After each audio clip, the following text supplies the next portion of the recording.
Hey, it's Chris Jericho, the Ocho, the Demigod, Le Champion, and you are watching the Battleground podcast. It's the greatest podcast ever, even though I've never even watched or heard of it before.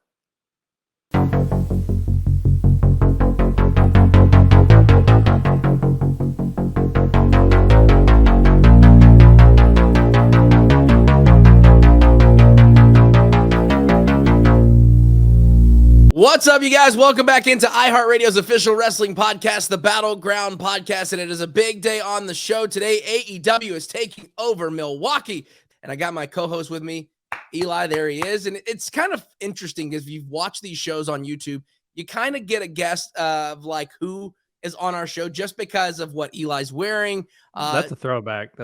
Well, okay, to be fair, I have a current shirt of his, but I lost all this weight, so I can't fit it anymore. But we do have this came in my All Elite crate. So you have your keychain. So let's go ahead and bring our guest in. I mean, the guy's got so many nicknames, but we're just gonna call him the GOAT. Chris Jericho joins the show. My man, how are you, sir? Awesome, man. How you guys? We are in great. It's an Smoky Mountain Wrestling. I see it. Yeah. I didn't want to wear a, Y2J thing, whatever. So and I'm sitting over here, got my ECW, what is this, Hardcore Heaven 96. It was you and Pitbull #2 for the TV title on this one. Mm-hmm. So it's like you don't wear a Metallica shirt to a Metallica concert type thing? Correct. I think if you're in Metallica, you can wear whatever, but if I'm going to the show, I don't. Yeah. Got it. Okay, that's kind of a rule. Just completely avoid it. A heavy metal fashion faux pas. Got to, of course. So, of course, AEW is taking over Milwaukee tonight, and I want to jump into this. I mean, when you consider, where you spent a large part of your career, which one is crazier to you, becoming the IWGP Intercontinental Champion or becoming the Ring of Honor World Champion? Well, none of them are really crazy because they all fit the storyline of what we were doing at the time, right? And that's the way champions should work. When you get a title, it should mean something, and it should kind of lead to the next step of whatever story that you're telling. So in both those cases, it was the perfect timing to be, the IWGP champion that you mentioned, and the ROH champion. And I think with both of them, we were able to draw some good money, and that's what wrestling's all about. So crazy, I don't think either one of them were crazy. Was it the right move for what we were doing at the time? Absolutely. Yeah, that's fair enough. Yeah. So the sidetracking a little bit, obviously, Tony announced a massive show last week. AEW's debut in London, All In, August 27th. Wembley, obviously, from your music background, that is a hallowed grounds, so to speak. What are you looking forward most to this show from, personally for Jericho yourself?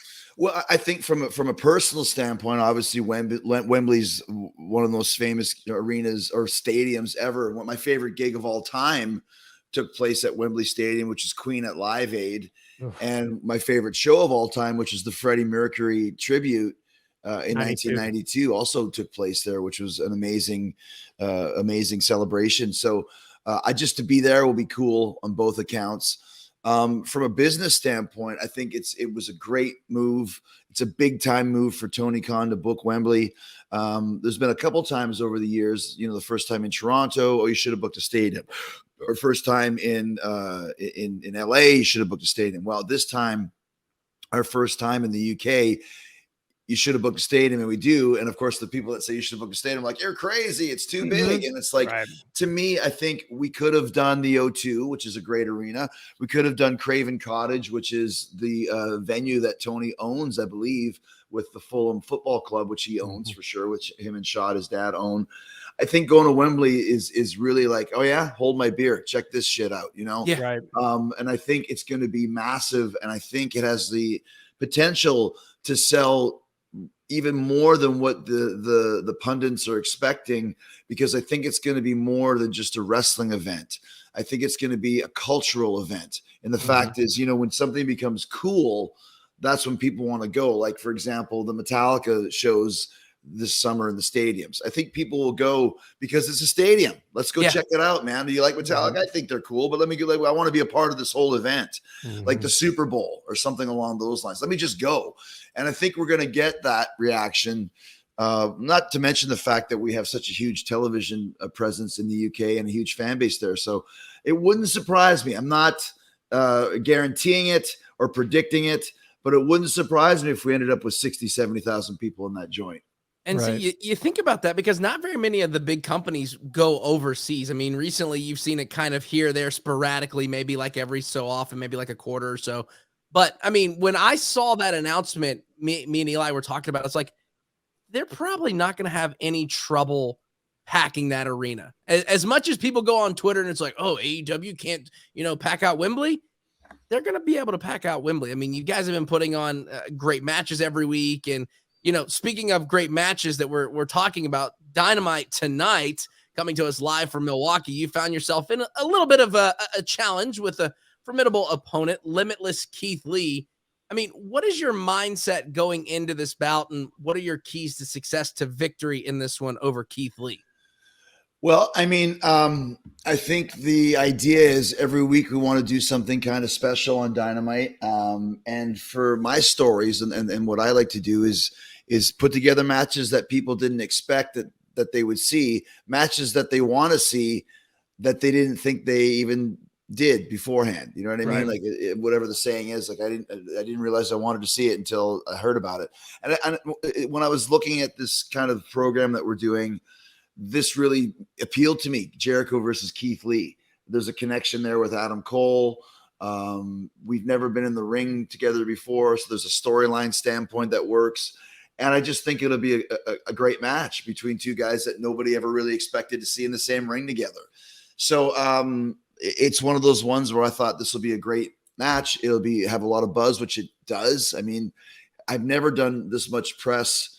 Well, I do press all the time, but I've never had people ask me about the specific match. Keith Lee, Keith Lee on Twitter. I'm seeing it and Instagram. So it's going to be great. I'm excited. Obviously, he's a giant. He's also super agile. He's a great performer, and I think we're going to have a great match together. So I'm excited about it, and I think tonight is going to be a big night for Dynamite and a big night for Milwaukee. Right. And I think it's not only, different styles, obviously he's kind of more of the powerhouse, but you are both very good talkers, but in a kind of a different way. He almost reminds me a little bit of your character when you're kind of going the Bockwinkel, the very smart and the very, he doesn't really raise his voice very often. He's just very even keel. So I think you guys talking over it. I think if you guys can get that, that's going to be special as well. So let's move over to the groups of Jericho. You've been associated with two groups in AEW, Inner Circle and JAS. Excuse me. What do you look for when you're aligning yourself with a group of talent? Because obviously the Jericho brand, not every slouch is going to be associated with you. Then what do you think are the biggest differences between those two, the Inner Circle and the JAS? Well, I think it's interesting because I think when the Inner Circle was first formed, it had almost like a Guns N' Roses vibe to me. Yeah. In that you had five guys that had completely different looks, yet when you put them together, it looked cohesive and cool. I remember the first group picture we took, I was like, that looks really cool. Like there's five different guys, but everyone fits. Mm-hmm. And it was much more of a wild pack of dogs, I think, with the Inner Circle. I think the Jericho Appreciation Society is much more finesse. I think the Jericho Appreciation Society is much more character. And also, too, to me, if the Inner Circle is Guns N' Roses, the JAS is the Rolling Stones. I mean, we've got chicks in the band now, and we've got an extra guitar player, so to speak, with the six guys. And I like the fact that it's not the business model of just five, because that was my original vision. Then Tony wanted to add some more people. Now there's 8 of us, but it's almost like the Wu-Tang Clan. There could be 2 of us together. There could be 5 of us together. There could be 3 of us together. It kind of interchanges. And I think it's a little bit more vaudevillian Vegas. We can wear the matching outfits, and we always had matching stuff in the Inner Circle. That was based on the movie The Warriors. Yeah.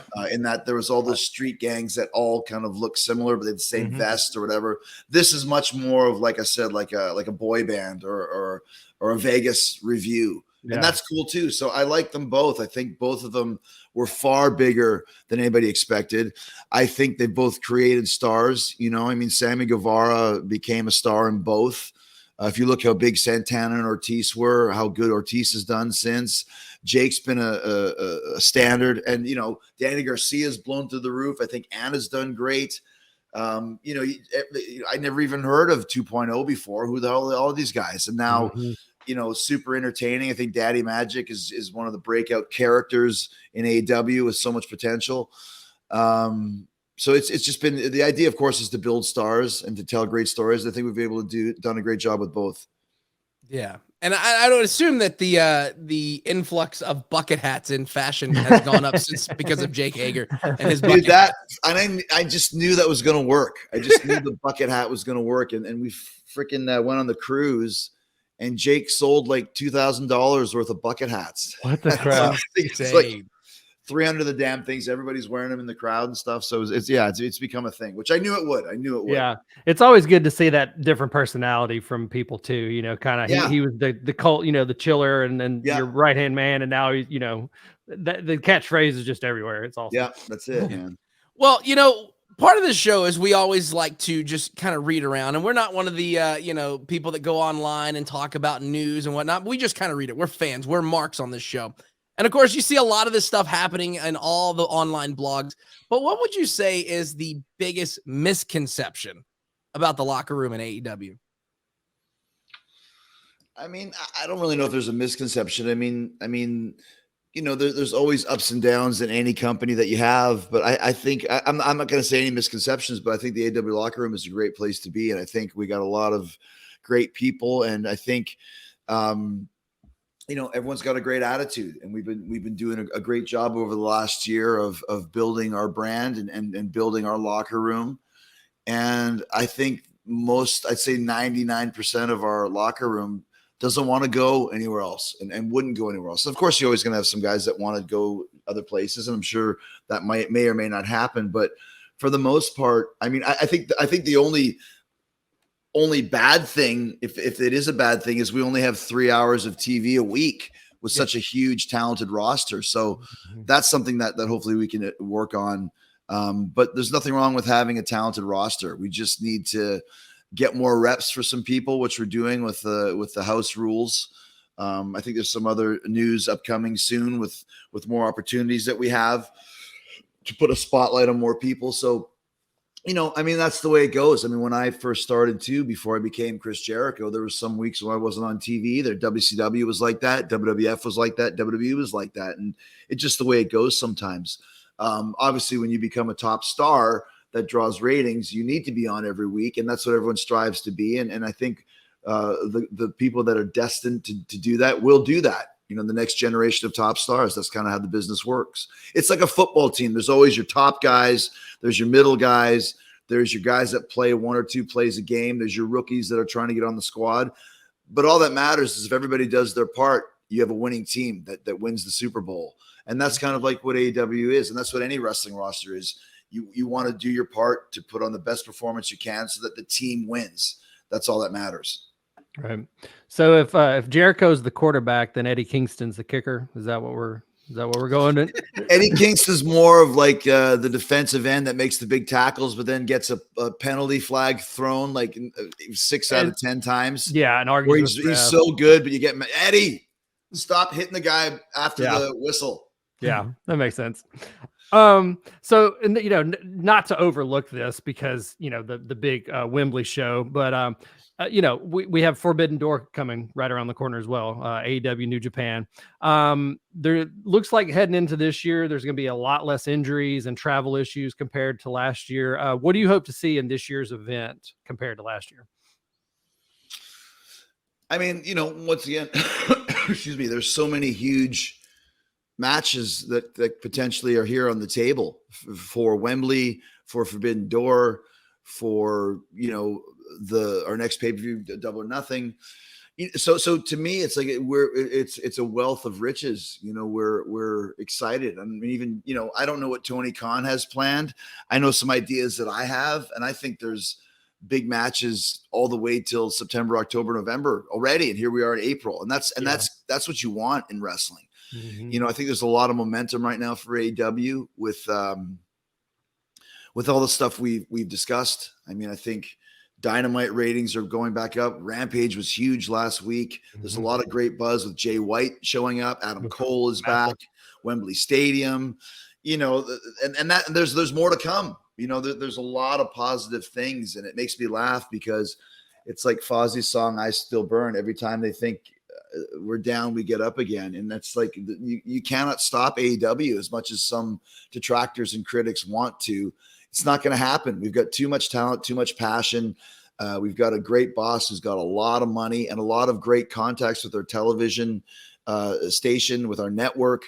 So I think there's going to be a great couple of years for AEW as we continue this role. We've only been doing this for not even 4 years now. When you think about that, what company ever has put on a show at Wembley Stadium after 4 years of existence? I think at that point in time, we'll almost be at 4 years. Nobody's ever done that. And I'd almost go as far as to say that nobody ever will. I think that's what people kind of forget sometimes. You forget, We're still in the infancy. I mean, there have been some incredible angles, matches, moments, but I mean, we haven't even hit half a decade yet. I mean, it's just crazy. Dude, and that's the thing. You're right when you think about that. And obviously online critics and tribalism and all that stuff. And I don't mind criticism, or I don't mind hearing this, that, and another thing about AEW or whatever. But dude, we still are working on our infrastructure. Like we started on live TV in front of millions of people in Washington, D.C., in front of a sold out crowd of 15,000 people, whatever that arena is at the Wizards play. And it's like, dude, we were thrown right into it.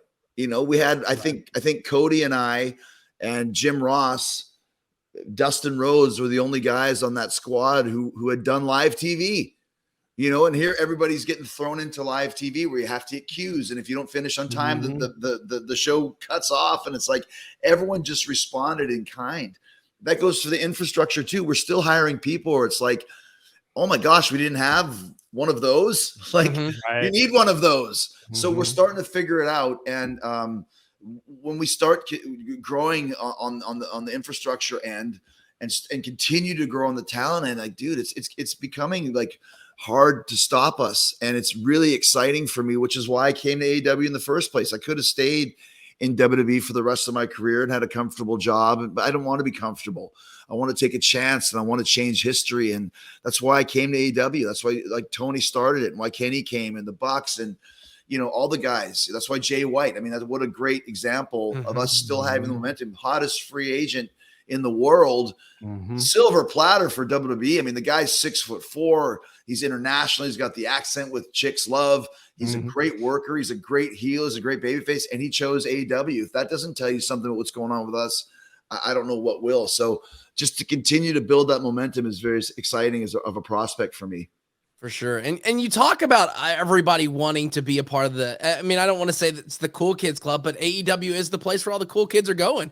And, you think about that, and it's like one that was kind of out there as we were reading online and everything out was FTR. And of course, what was going to happen with them. And then we find out, hey, they re-signed with AEW. They just regained the AEW tag titles. I mean, what is your thoughts on that? Well, I don't think there was ever any doubt in FTR's mind that they weren't coming back here. They're very passionate guys, right? So obviously, a lot of guys want it all, and they want it all right now. And it takes time to want it, to get it all, but it's okay to want it all. I don't think, I'm not speaking for Dax or Cash, but I don't think there was ever any doubt they were going to leave. The last time they were in WWE, those guys wanted them to dress up as, fluorescent rapper guys. Looked like PG-13. Yeah, even worse, even worse, like, Grandmaster Flash combined with Flava Flav combined with like, Menudo or something. And it's like, and also too, it's like one of those things now that Vince is back in the fold, suddenly the grass isn't greener. I love Vince. I'd work for Vince anytime, but, I don't know if I'll ever work for him again. But the thing is like a lot of guys that were maybe thinking about going back now that the Vince was the guy that fired them in the first place. So they might not want to go back now. No, we're Either way, I think that FTR knows that AEW is the best place for them to be as characters, as professionals, as wrestlers. So I'm glad to see that it's official that they've signed. I'm glad that they're the champions. They earned it. I don't like the you deserve it. Nobody deserves anything, but they earned it. And they're great performers and a big part of AEW. So I'm glad that they are with us. I'm glad they resigned. And deep down inside, I don't think it was ever really much of a doubt that they wouldn't. But even if there was, they're with us again now. And much like Jay White, like I said, it's another feather in AEW's cap. If we've got some huge names here that had the option to go elsewhere that chose not to, and that's good for us. Right. So I mean, in the world of sports entertainment, you've done everything. You probably don't have the same goals per se, but I mean, are there any goals left that you're wanting to check off, or is it more like you said, you just want to create history, you just want to push it forward, and you just want to change the industry? Yeah, I mean, goals. I mean, what goals could you have at this point in time as far as like championships or whatever? Obviously, I want to be the world champion in AEW. If I didn't want that, I shouldn't be here. But as far as goals go, I think just continue to build AEW, continue to build Fozzy. And, when you see the upward momentum of both of those, that's my goal, is to continue to build and grow and not be stagnant. And that goes with all the projects that I work on, whether it's the cruise or the podcast, Talk is Jericho, or, the acting roles. I've been really busy with movies this year too. I'm doing my third one right now since December. So, I mean, that's going good too. So just to continue to create, continue to be involved with really cool projects that fans of my work will dig. And to continue to build, AEW is my company. I really feel like it's my company. I've been there since day one, and there's no reason for me to ever leave. I love Tony Khan. I love working with him. Obviously I can't wrestle forever. Right now, I'm still wrestling at the highest of levels. I can have the best match on the card on any given night, not every night, but on any given night I can. And as long as I can still do that, then there's no reason to stop. Beyond that, there's a lot of creativity that I'm involved in. Advising, that sort of a thing, answering a lot of questions and helping a lot of the young guys. So there's really no reason for me to go anywhere else, nor would I really want to at this point. For sure. Makes sense. And of course, we don't want to take up too much of your time. We know that you're a busy man. I mean, you're a rock star, a wrestler, a movie actor. What else are we going to put? Philanthropist. You're now on TikTok. I am. Matt Singer. I mean, what else? I mean, geez. Yeah. Oh, you're in Terrifier too. Congrats on that. I was, yeah. In my old podcast, I got to interview Art after the first one came out. Yeah, that's cool. Franchise is just incredible. It just blew up, man. That movie blew up huge, which was great. I'm happy for David and for Damien and the guys. It just kept going. They put a weekend out. Millions. Put another weekend. Well, what happened was grassroots. Somebody puked in the theater, and it was like the best puking of all time. They went to the 70s, like, do not enter this film or you will vomit. Yep. This film vomit induces. So it was a huge hit. It was great for me. I mean, I was in a hit movie, and so hopefully I'll get, my cock ripped off by Art in part 3 or something. There you go. That's great. That's great. Well, we don't want to take up too much of your time, but it is an honor to have you on the show. And we look forward to seeing your match tonight with you and Keith Lee, AEW Dynamite taking over Milwaukee tonight. Yeah, man, I'm excited. Milwaukee's always a blast. And like I said, to put on a match with somebody that I've never been in the ring before is a pretty rare thing. So I'm super excited about it. And I'm looking forward to it, man. It's going to be a great night.